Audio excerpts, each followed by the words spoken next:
8월 10일 화요일 새벽예배 본문의 말씀은 사무엘하 15장 1절로 12절까지 말씀이 되겠습니다. 사무엘하 15장 1절로 12절까지 말씀을 통해서 화요일에 주시는 하나님의 은혜를 함께 나누도록 하겠습니다. 자, 15장에서 오늘 단락에서는 압살롬의 이제 드디어 아버지 다윗 왕에게 반역을 합니다. 반란을 일으킵니다. 결국 압살롬은 구슬 땅에 가서 3년, 예루살렘으로 돌아와서 2년, 5년 동안에 회개하거나 자신의 그 잘못을 아무리 복수라고 하지만 암논 형을 살해한 그 잘못을 회개하는 시간을 가진 게 아니라 자숙하는 시간을 가진 것이 아니라 오히려 아버지에 대한 반감을 키웠고, 그리고 철저하게 어떻게 보면 그 반란의 씨앗을 이게 키워왔다라고 볼 수밖에 없는 그런 일을 실행에 옮기게 됩니다.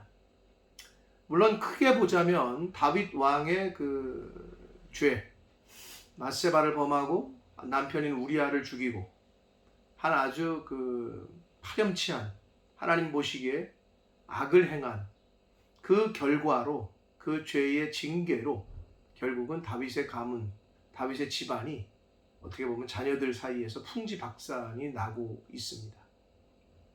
자, 오늘 그 압살롬이 반역하는 그 과정, 그리고 어떻게 준비를 했는지, 4년 동안 또 그 아버지, 어제 우리가 살펴본 말씀이 이제 다윗 왕이 압살롬과 입을 맞추면서 이렇게 끌어안으면서 아무 징계도 없이 아무 회개도 시키지 않고 받아들였잖아요.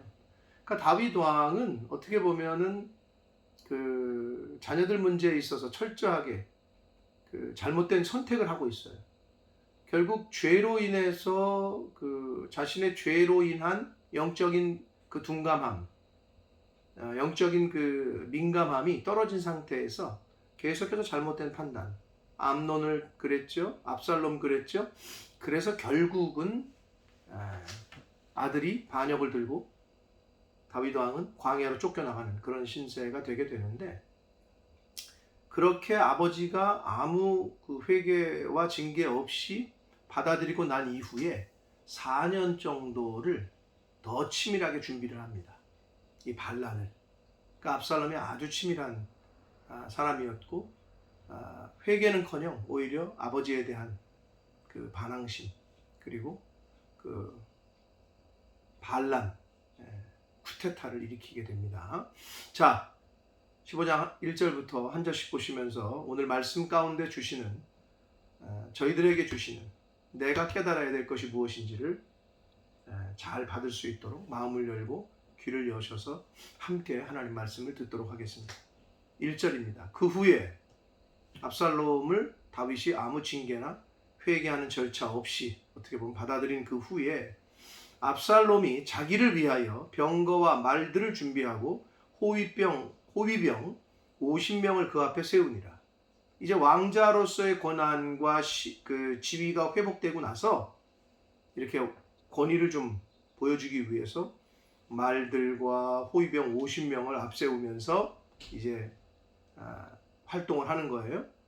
2절을 봅니다. 압살롬이 일찍이 일어나 성문 길 곁에 서서 어떤 사람이든지 송사가 있어 왕에게 재판을 청하러 올 때에 그 사람을 불러 이르되 너는 어느 성읍 사람이냐 하니 그 사람의 대답이 종은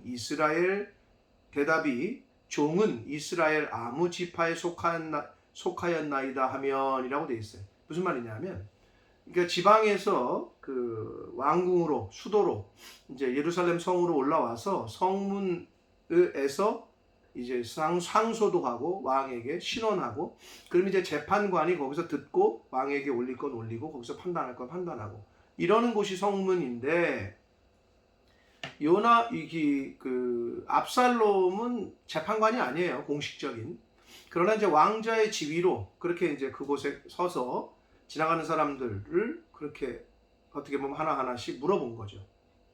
여기서 이제 너는 어느 성읍 사람이냐라고 묻는 그 말은 어느 지파가 다윗 왕에 대하여, 다윗 왕의 통치에 대하여 불만이 있는지를 일일이 다 확인하고 있다는 거예요. 이 당시에 다윗 왕이 물론 전쟁에서 계속 승리하고 했습니다만은 전쟁을 하려면 어떻게 돼요? 많은 돈이 필요하고 사람이 필요하죠.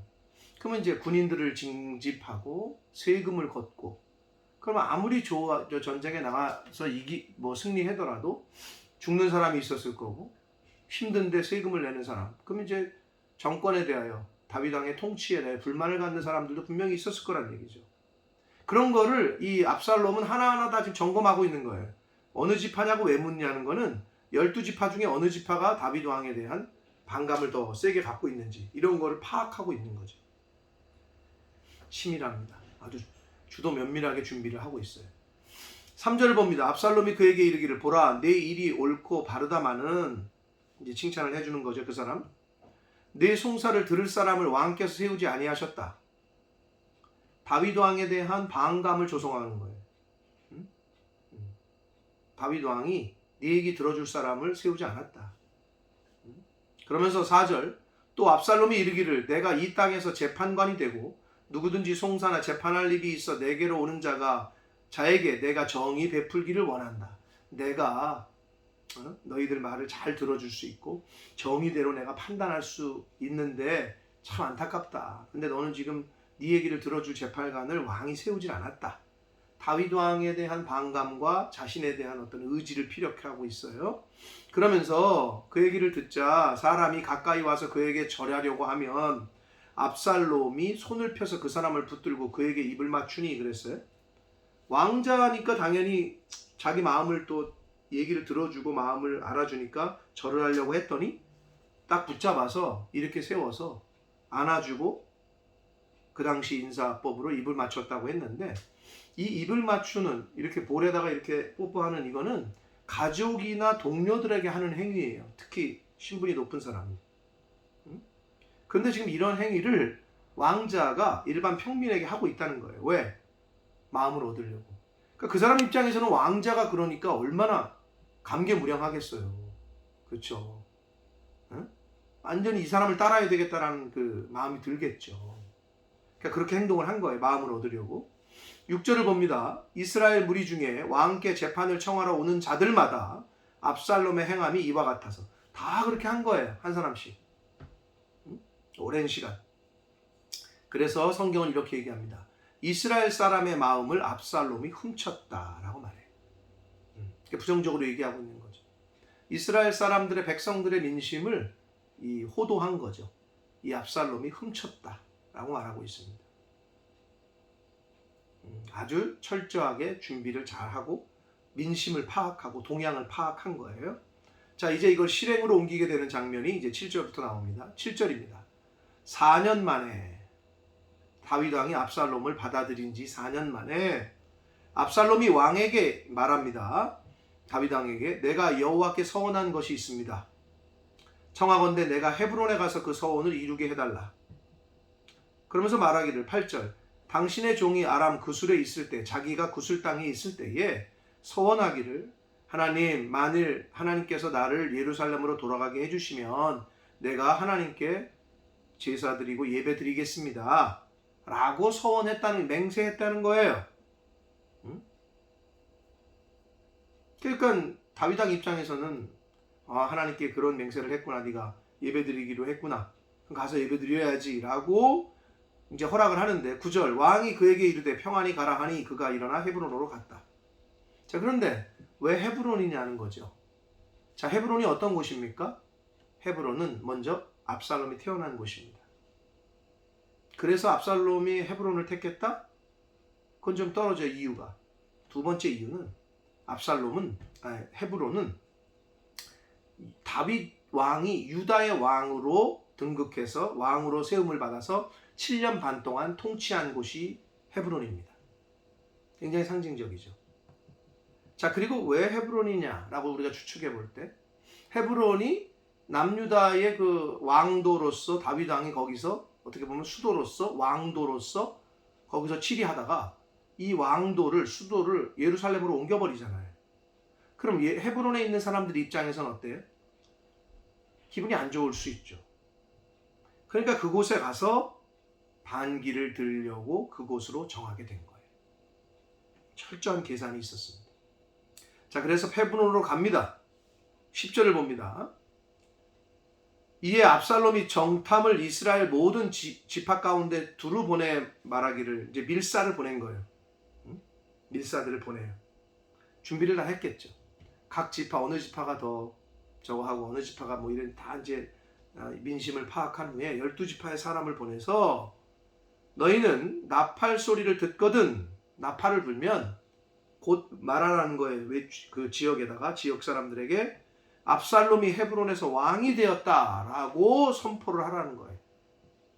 이렇게 계략을 꾸미고 압살롬으로 갔고, 압살롬이 헤브론으로 갔고, 헤브론에서 사람을 보내서 각 지파에서 준비를 시키게 합니다. 자, 11절을 봅니다. 그때 청함을 받은 200명, 이게 무슨 말이냐면 헤브론으로 가서 왕자가 예배를 드린다고 하니까, 제사를 하나님께 드린다고 하니까 이제 헤브론으로 같이 갈 사람들을 이 왕자가 초청을 한 거죠. 여러 대신들을, 강요 대신들을. 자, 200명 정도 됐나 봐요. 근데 압살롬과 함께 예루살렘으로부터 헤브론으로 내려갔는데, 약 200명이 대신들이, 신하들이, 다윗의 신하들이, 그들은 압살롬이 꾸민 그 모든 일을 알지 못하고 그저 따라가기만 한 사람들이다 라고 말하고 있어요. 이게 무슨 말이냐? 압살롬의 치밀한 계획이었어요. 자, 다윗의 신하들은 뭔지 모르고 그냥 가서 예배 드린다고 하니까 하나님께 제사 드리려고 따라갔는데, 왜 200명이나 초청을 했느냐?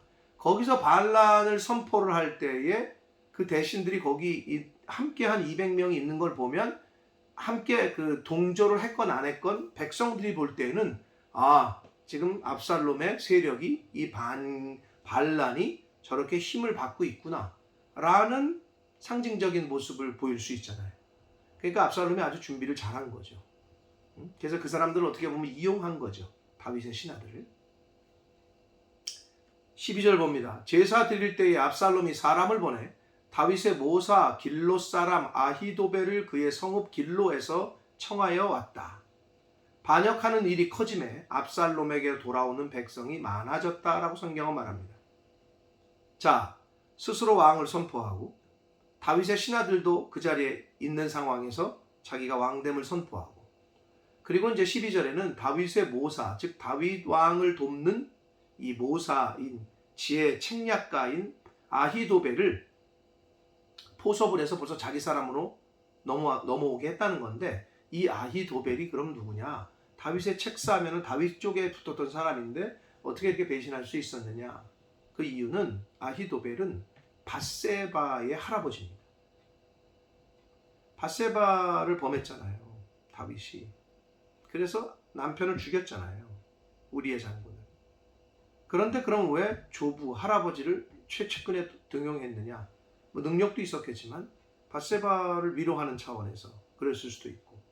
자, 그래서 그 정치 자문으로 뒀는데, 그 압살롬은 그 아히도벨을 부추기고 자기의 손녀딸을 그렇게 그 겁탈한 이 다윗 왕, 이 왕으로서 자격이 없다, 우리가 반란을 일으킵시다, 이렇게 해서 이제 꼬시게 된 거죠.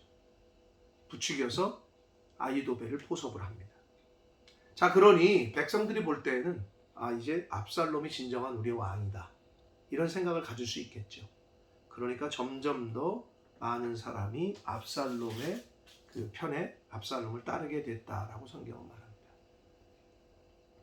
사랑하는 성도 여러분, 오늘 말씀 가운데 정말 일어나지 말아야 될 일이 또 다윗 가문에 일어났습니다. 장남이 이복 동생, 여동생을 강간하지 않나, 겁탈을 하지 않나, 동생이 압살롬이 형 암논 장남을 살해를 하지 않나, 그것도 모자라서 이 압살롬이 아버지에게 반란을 들게 된 이 모든 일이 사실은 다윗 왕의 그 실수로, 죄 지은 것으로 인한 징계로 하나님이 이미 나단 선지자를 통해서 말씀하셨던 그 죄악들, 그 죄악에 대한 징계가 계속 이루어지는 걸 보게 됩니다. 하나님은 회개하는 죄인은 사랑하시지만 죄는 미워하신다는 것, 그리고 그 죄에 대한 결과는 반드시 따른다는 것, 이것을 하나님의 자녀된 저와 여러분은 명심하여 영적으로 깨어 있어서 유혹당하지 않고 미혹당하지 않고 악은 모양이라도 버릴 수 있는 길을, 과거에는 어떠셨는지 모르겠지만 말씀을 매일 듣고 성령께서 깨닫게 하시는 오늘 이후부터라도 악은 모양이라도 버리고 죄악된 길에서 떠날 수 있는 저와 여러분이 되시길 축복합니다. 자, 여기서 그리고 압살롬이 어떤 지금 모습을 보이고 있냐면, 다윗 왕에게 자기를 헤브론으로 보내달라고 할 때에 자신의 목적 달성을 위해서, 왜 헤브론에 가서 이제 반란을 일으켜야 되니까 그거를 위해서 하나님의 이름을 자신의 목적 달성을 위해서 이용하고 있습니다. 사랑하는 성도 여러분, 성도는 자신의 이익, 자신의 목적 달성을 위해서 하나님을 이용해서는 안 됩니다. 교회를 이용해서는 안 됩니다. 부지불식간에 나도 모르는 사이에 그 선을 넘는 경우가 있어요. 성도들이 보면. 그러니까 세상 사람들이 교회에 다니는 교인들을 보고 뭐라 그러냐, 저 사람 사업 때문에, 저 사람 자기 하는 일, 장사 때문에. 물론 잘못 보는 경우도 있지만 또 성도가 선을 넘는 경우도 있다. 그러므로 하나님의 자녀된 저희들은 늘 조심해서 내 주변을 늘 살피고 둘러봐서 하나님의 이름이 욕되지 않도록, 그리고 나의 목적과 수단과 나의 유익을 위해서 교회나 또 하나님을 이용하는 일이 없도록. 압살롬처럼, 지금 압살롬은 하나님의 이름을 거들먹거리면서 제사 드린다고 예배 드린다는 이유를 들어서 자신의 목적 달성을 이루려고 하고 있어요. 그러니 하나님이 이걸 가만히 내버려 두시겠어요? 그가 성공하는 것처럼 보이긴 합니다. 왜? 이제 내일 살펴볼 본문 말씀에 13절 이하에 보면 다윗 왕이 도망가요. 그런 걸 보면 성공하는 것처럼 보이나 결국은 하나님께서 이 악한 일을 가만두지 않으십니다. 물론 결국에는 압살롬의 이 반란은 실패로 끝나고 그는 요압 장군에 의해서 이제 죽임을 당하게 됩니다.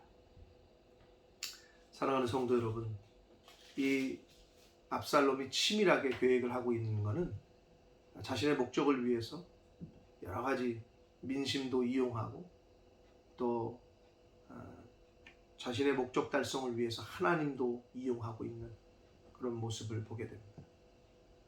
성도는 아무리 목적이 하나님 기뻐하시는 뜻이라고 할지언정 과정도 하나님이 기뻐하시는 뜻으로 절차도 밟아야 된다. 압살롬은 그러나 목적도 과정도 하나님 보시기에 악했습니다. 이렇게 악한 계획은 하나님이 이루게 하시지 않고 결국은 막으시고 결국은 패망의 길로 압살롬은 갈 수밖에 없었습니다. 압살롬의 모습이 내 안에 있는지, 행여나 알게 모르게 나도 내 안에 그러한 죄된 성품이 있는지 늘 살피고, 또한 결국 이렇게 되는 과정에는 다윗의 그 잘못된 선택, 잘못된 자식사랑, 분명한 징계와 분명한 회개를 전제하고 받아들였어야 되는데 다윗은 압살롬에게 그러한 징계나 회개 없이 그냥 그를 받아들이고 말았습니다. 그 결과가 결국은 반란이라는 결과를 낳게 되었습니다. 사랑하는 성도 여러분, 자녀들에게 우리가 자식을 사랑하죠. 그러나 하나님 말씀대로 주의 교양과 훈계로 잘 양육하고 죄를 지었다면 분명한 징계와 또 분명한 회개를 전제한 용서와 사랑을 베푸는 그런 부모들이 되시고, 다윗의 요소가 나에게 없는지, 압살롬의 요소가 혹시 나에게 없는지를 살피셔서 오늘 하루 또 이 말씀 가운데 나를 살피고 묵상해 이 말씀을 묵상함으로 또 내 자신을 살핌으로 오늘 하루 가운데 하나님이 주신 은혜와 또 교훈이 있으면 또 깨닫게 하시는 것이 있으면 회개하고 바로 서고 바로 세우려고 애쓰고 힘쓰는 저와 여러분이 되시기를 예수 그리스도 이름으로 축복합니다. 기도하겠습니다. 살아계신 하나님 아버지 감사합니다. 하나님의 은혜로 오늘도 새날 주시고 생명 주셔서 하나님의 말씀을 전하고 들음으로 새로운 한 날을 시작하게 해주시니 감사합니다. 아버지 하나님, 오늘 압살롬이 결국은 아버지에게 칼을 들이대며 반란을 일으켰습니다. 그 원인과 결과, 다윗의 죄로 인한 그 죄의 결과일 뿐만 아니라 압살롬을 향한 잘못된 자식 사랑이 그러한 결과를 낳고 말았습니다. 철저한 징계와 철저한 회개를 전제했어야 되는데 다윗 왕은 압살롬에게 그러한 것 없이 그냥 압살롬을 받아들였습니다.